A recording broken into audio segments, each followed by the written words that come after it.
ರಾಜ್ಯದ ಹೋಟೆಲ್ ಮಾಲೀಕರಿಗೆ ಕೇಂದ್ರ ಸರ್ಕಾರ ಗುಡ್ ನ್ಯೂಸ್ ಅನ್ನು ಕೊಟ್ಟಿದೆ. ಹೆಚ್ಚುವರಿಯಾಗಿ ವಾಣಿಜ್ಯ ಸಿಲಿಂಡರ್ಗಳನ್ನು ಪೂರೈಕೆ ಮಾಡಲಿಕ್ಕೆ ಮುಂದಾಗಿದೆ. ಶೇಕಡ 20ರಷ್ಟು ಹೆಚ್ಚುವರಿ ವಾಣಿಜ್ಯ ಸಿಲಿಂಡರ್ಗಳ ಪೂರೈಕೆ ಆಗಲಿದೆ. ಹೆಚ್ಚುವರಿಯಾಗಿ ಸಿಲಿಂಡರ್ಗಳನ್ನು ಪೂರೈಕೆ ಮಾಡಲಿಕ್ಕೆ ಹೋಟೆಲ್ ಅಸೋಸಿಯೇಷನ್ ಅವರು ಕೇಂದ್ರ ಸರ್ಕಾರಕ್ಕೆ ಪತ್ರವನ್ನು ಬರೆದಿದ್ದಾರೆ. ಈಗ ಮಾಲೀಕರ ಬೇಡಿಕೆಗೆ ಸ್ಪಂದಿಸಿ ಕೇಂದ್ರ ಸರ್ಕಾರ 20% ಹೆಚ್ಚುವರಿಯಾಗಿ ಸಿಲಿಂಡರ್ಗಳನ್ನು ಪೂರೈಕೆ ಮಾಡ್ತೀವಿ ಅಂತ ಹೇಳಿದೆ. ಸಿಲಿಂಡರ್ಗಳನ್ನು ಹೋಟೆಲ್ ಉದ್ಯಮಕ್ಕೆ ನೀಡಲು ಆದ್ಯತೆಯನ್ನು ನೀಡಲಾಗಿದೆ. ರಾಜ್ಯದ ಹೋಟೆಲ್ ಮಾಲೀಕರಿಗೆ ಸಿಹಿ ಸುದ್ದಿಯನ್ನು ಕೊಟ್ಟಿರುವಂಥದ್ದು ಕೇಂದ್ರ ಸರ್ಕಾರ. ಹೆಚ್ಚುವರಿ ವಾಣಿಜ್ಯ ಸಿಲಿಂಡರ್ ಸರಬರಾಜು ಮಾಡೋದಕ್ಕೆ ಮುಂದಾಗಿದೆ.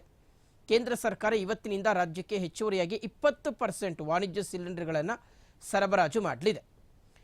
ಈಗಾಗಲೇ ಹೆಚ್ಚುವರಿ ಸಿಲಿಂಡರ್ ಸರಬರಾಜು ಮಾಡುವಂತೆ ಕೇಂದ್ರ ಸರ್ಕಾರಕ್ಕೆ ಹೋಟೆಲ್ ಅಸೋಸಿಯೇಷನ್ ಅವರು ಪತ್ರವನ್ನು ಬರೆದಿದ್ರು.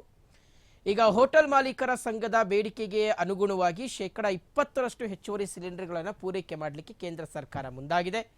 ಈಗಾಗಲೇ ಇಂಧನ ಉತ್ಪಾದನೆ ಕಂಪನಿಗಳಿಂದ LPG ಉತ್ಪಾದನೆ ಜಾಸ್ತಿ ಮಾಡಲಾಗಿದೆ. ಜೊತೆಗೆ ವಿದೇಶಗಳಿಂದಲೂ ದೇಶಕ್ಕೆ LPG ಬಂದಿರುವ ಕಾರಣ 20% ಹೆಚ್ಚುವರಿಯಾಗಿ LPGಯನ್ನು ನೀಡಲಿಕ್ಕೆ ಮುಂದಾಗಲಾಗಿದೆ. ಹೆಚ್ಚುವರಿಯಾಗಿ ಬಂದಿರುವಂಥ ಸಿಲಿಂಡರ್ಗಳನ್ನು ಹೋಟೆಲ್ ಉದ್ಯಮಕ್ಕೆ ನೀಡಲು ಆದ್ಯತೆಯನ್ನು ನೀಡಲಾಗಿದೆ.